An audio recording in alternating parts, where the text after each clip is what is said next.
নমস্কার, আমার নাম তানিয়া পাল। একটা ছড়া বলে শোনাচ্ছি। কুমোর পালায় গরুর গাড়ি, বোঝায় কলা, মৈত্রী হারি, গাড়ি চালালো বন্টি মদন, সঙ্গে যেটায় ভাঙলে মদন, হাত বসেছে শুক্র পাবে বন্টি মন্দে, পদ্মা পায়ে জিনিসপত্র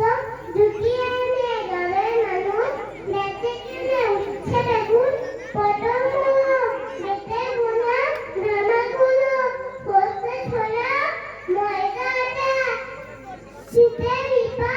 মুক্তা কাটা, ঝাঁঝরি করা, ভেরি ভাজা, খাওয়ার থেকে সস্তা খাটা, ঘরে হাতি, লোকরে, আনন্দে,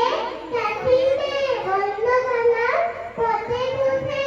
গান শুনিয়ে, নৃত্য করে, পাড়ার পাড়ার ছেড়ে